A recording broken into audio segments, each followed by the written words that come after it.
2023년 10월 10일 오후 5시 14분입니다. 한 5시 반까지 시간이 있어가지고 한 16분간만 이야기할 수밖에 없습니다. 3일 쉬고 이렇게 왔더만은 우리 여기에 이제 우리 회사에 사무직들은 3일 다 쉬었어요. 그런데 우리 생산하시는 분들은 일요일만 쉬었어요. 그래가지고 토요일하고 이제 어제 월요일 날 일해놓은 거 내가 이제 뭐 다 내가 처리를 해야 되니까 오늘은 엄청 바빴습니다. 내가 이제 하루에 몇 번 걷는 걸 이제 체크하는 게 있는데 보니까 28,000보를 걸었더라고요. 조폭들의 세계에 대해서 이제 조직폭력배죠. 조직폭력배들이 지금 이제 전국에 거기 한 팀이 한 20명에서 30명을 이렇게 잡고 있는 거 봐요. 두목이 하나 있고 두목 밑에 이제 뭐 행동대장, 부두목 뭐 이래가지고 그래가지고 한 팀이 20명에서 한 30명 정도. 이런 것들이 이제 부산에 한 20개 정도. 그러니까 총 합하면 20명에서 30명 곱하면은 한 600명 정도가 이제 조폭들이 있는가 봐요.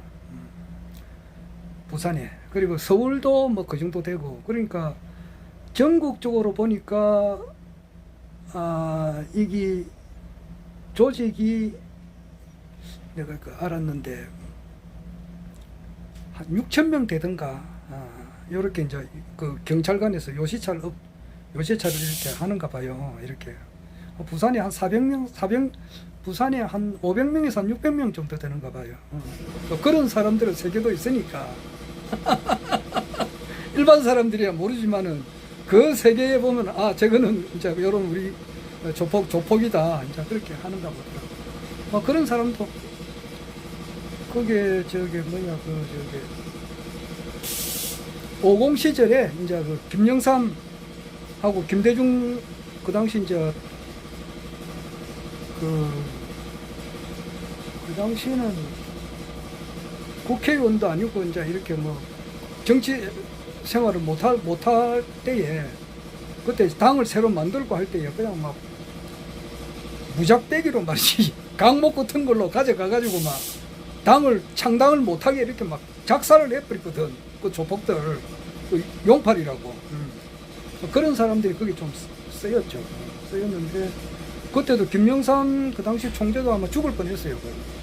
막 무지막지하게 그냥 막, 이렇게 가가지고 막 쑥대밭을 만들어버리니까. 그래도 그 창당 대회를 해가지고, 결국 가서는 6.29 선언을 받아냈잖아요.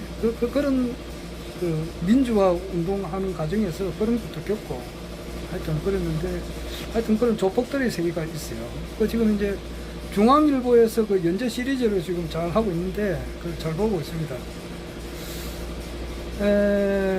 그런 사람들이 이제 한 40살 이렇게 50살 40살쯤 되면은 이제 별 쓸모가 없으니까 좀 나가주면 좋겠다. 밑에 후배들이 이제 그렇게 하면은 뭐 나갈 수밖에 없는가 보더라고요. 그래가지고 나올 때는 자기가 이제 조폭들은 절대 돈을 못 모은다 그래요. 한 500만 원 한 달에 벌면은 1,000만 원 나가니까 어떻게 돈을 벌겠습니까? 그리고 돈이라고 하는 것은 맑고 이렇게 깨끗하게 벌어야죠. 남의 눈에 피눈물 내가지고 이렇게 번 돈은 특히 무기 팔아 먹고 이렇게 돈을 버는 놈들 이런 거는 암만 돈이 많아도 그거 안 되잖아. 하여튼 그래가지고 조폭들 말이지. 진짜 나갈 때는 자기가 돈이 좀 이렇게 못하는 게 있어도 전부 다 선배 후배들한테 싹 다 주고 나와야 된다 그러더라고. 통장에 잔액이 1원도 없어야 자기가 신상이 편하고, 그렇지 않고 이제 조폭 시절 때에 조폭 활동을 해가지고 돈을 이래 어느 정도 모아 놓고 그걸 가지고 나가다가는 뭐 언제 어떻게 사고를 당할지 모른다 그렇게 하더라고. 하여튼 간에 뭐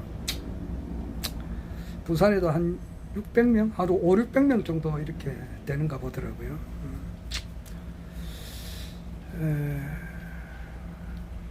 전국적으로 그 조직이 한 400개인가, 부산에 20개니까 조직 전국적으로 한 500개인가 뭐 이런 사람들이 있다 그러더라고.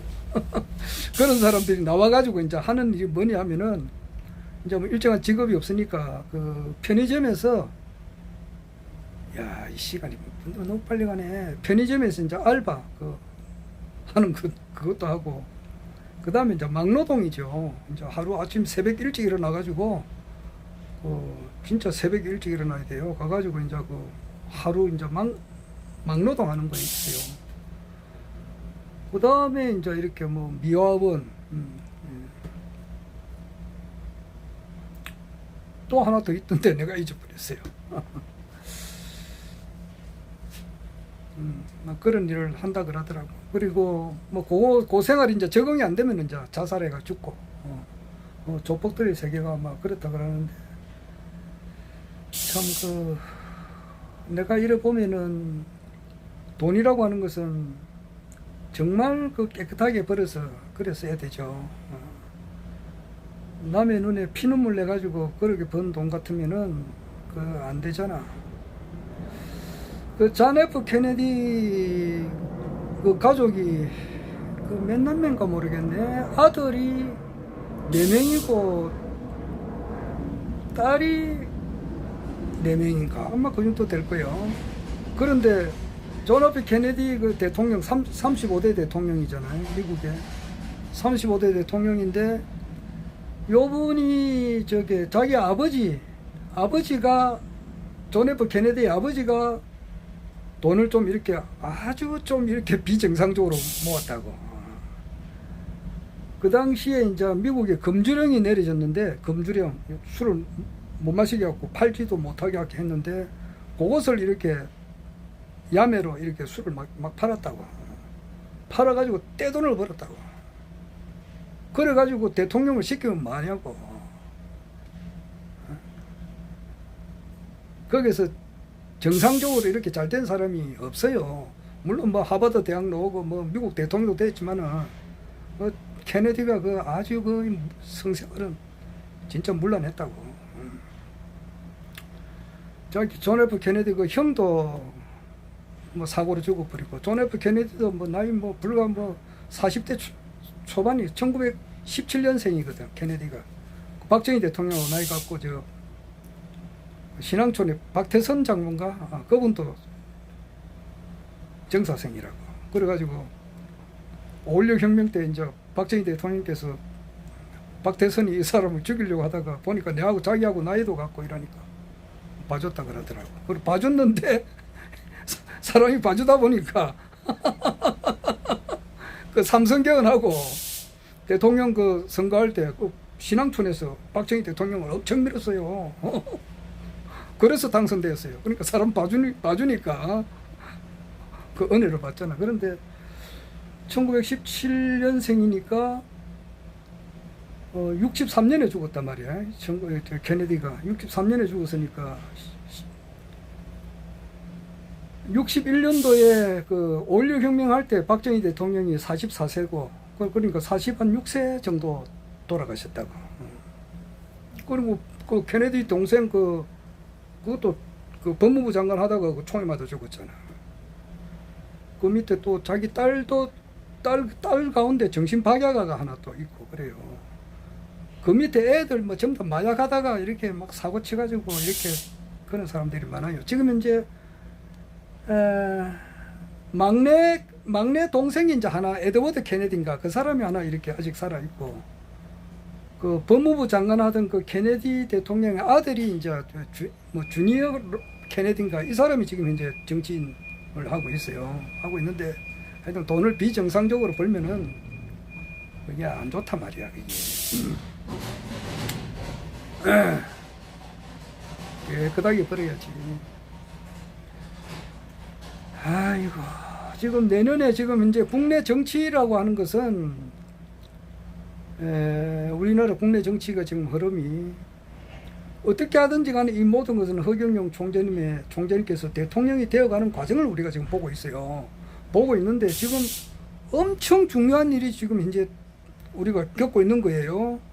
하늘궁 생긴 것이 2016년 5월 달이에요. 그때는 매주 하는 게 아니었고 한 달에 2번 정도 처음에 그랬다고. 격주로 하고 막 그랬어요. 그리고 토요일은 종로 강의장에서 했고 일요일은 하늘궁에서 했고 그것도 격주로 한 달에 2번 하다가 이제 한 달에 1번 하고 그 종로 강의장에 쭉 하다가 종로 강의장은 이제 안 하고 매일 이제 하늘궁에서 하고 뭐 그것이 뭐 나중에 이제 이제 역사가 쓰여지면 그게 정확하게 나와요. 나오는데 대충 그렇다고. 그런데 단 한 번도 신인님을 아레나로 가가지고 이제 축복받고 에너지 받고 상담하는 것이 한 번도 빠진 게 없어요. 없었는데 이번에 이렇게 장기간 이렇게 지금 오셨는지 모르겠는데 한번 일주일 정도 이렇게 비운다는 것은 상상할 수 없는 일이 이제 뭔가 생긴 건 틀림없다고 지금. 좋은 일이라고 하니까. 그런데 지금 우리나라 정치 흐름에서 제일 중요한 거는 지금 이제 내년 2024년 4월 10일 총선, 이 총선에 지금 모든 윤석열 대통령도 머리가 거기에 가 있고 지금 뭐 이재명 민주당 대표도 머릿속에 이제 거기 총선에 가 있고 우리나라 정치권이 전부 다 총선에 박혀 있다고 지금. 그런데 뭐 시작하려고 하니까 끝나버리네. 뭐 4분밖에 안 남았잖아. 그런데 국회의원이 말이야 무보수 명예적으로 한단 말이야. 일체 특권이 없고 일체 보수가 없다. 지금 뭐 한 달에 국회의원들이 한 1,500만 원 정도 가져갈 거예요. 이렇게 하면 연봉으로 다 나눠버리면은 그러니까 1년에 한 1억 5천, 뭐 1억 한 7천 정도 가져가는 걸로 알고 있는데 일체 특권도 없고 단돈 10원도 없다. 그러면은 그래도 내가 하겠다. 내가 민족과 조국을 위해서 하겠다. 그런 사람이 있는지 모르겠어. 우리는 했다고. 우리 그때 4년 전에 말이야. 2020년 4.15 총선 나갈 때 뭐 공급 없어도 좋다. 일제 특권 없어도 좋다. 그때 SBS에서 이제 우리 집에 찾아와가지고 인터뷰를 한 게 있다고. 방영도 됐는데 내가 그때 TV조선에도 이렇게 찾아와가지고 방송도 하고 이랬는데 참 거기에 대해서 내가 언젠가는 이야기를 옳게 할 때가 있을 거예요. 언론 진짜 때려 죽일 놈의 언론들 말이야. 완전히 몇 개 언론은 완전히 이 지구상에서 사라져 버려야 된다고. 공정 보도를 해야 되거든. 어떤 사람이 살다 보면 말이야.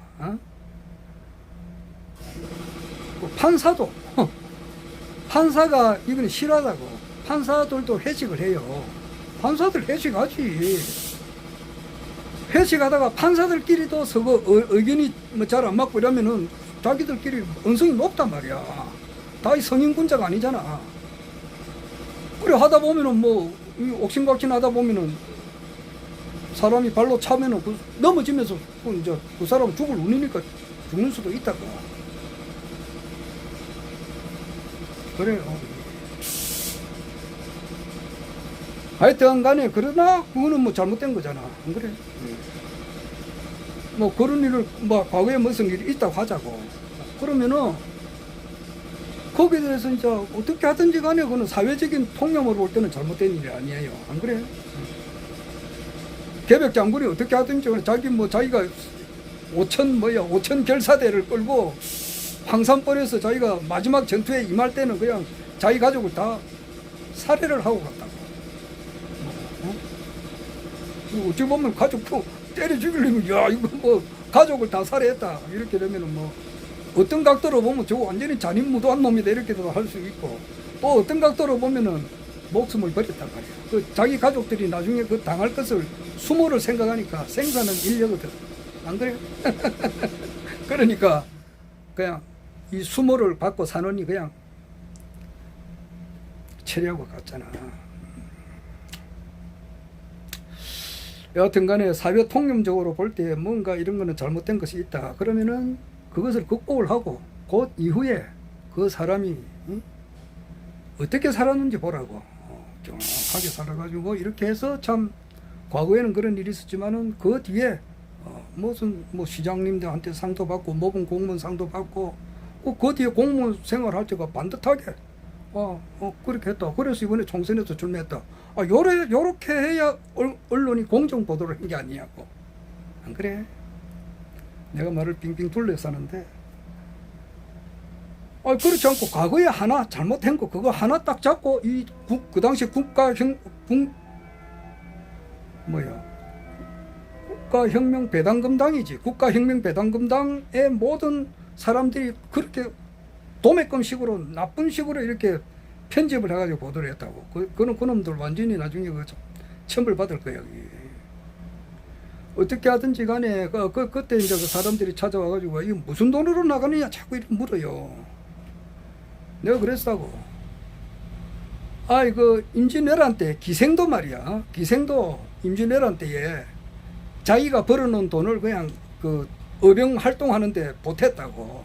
지금 나라가 지금 이제 저출산으로 인해 가지고 이 사회가 대한민국이 이제 완전히 소멸된 그런 입장이고, 지금도 자살자가 이렇게 40분에 한 명씩 나오잖아. 그 당시도 마찬가지라고. 4년 전에도. 그러니까 이것을 건질 사람은 내가 보니까 허경영 총재님 밖에 없는 거야. 남들이야 뭐 어떻게 보든지 말든지 간에 나는 내가 볼 때는 정말 허경영 총재님께서 대통령이 딱 돼가지고 딱 되면은 이 대한민국을 완전히 바꿀 수가 있고 전 국민들이 돈으로부터 해방될 수가 있다는 것을 나는 확신을 하니까 내 돈 들여서 나가는 거지. 그리고 무보수 명예직이라도 명예 없어도 좋아. 일체 중생이 개코다. 그래. 일체 중생이 우리 이영 박사님이 그러거든. 일체 중생이 개코다. 아니 이 세상 모든 사람들이 보면 먼지로 보이는데 그런 먼지들한테 존경을 받으면 뭐냐고. 그러니까 명예도 없어도 좋아. 무보수 괜찮다 이 말이야. 우리 허경영 오야지. 우리한테는 사장님이라 할 수 있어. 분사부를 할 수 있다 이 말이야. 허경영 신인님의 그 정신이 뭐냐. 물만 먹고도 한 달이 버틴 사람이다고. 버틴 분이시단 말이야. 다리가 뼈가 빠지고 말이야. 거기서 눈을 녹여가지고 한 달 동안 물만 먹고도 사신 분인데, 국회 만약에 간다고 가정할 때에 그 화장실에 가면 물 오잖아. 그 물만 먹어도 된다고. 그런 정신으로 나갔다고.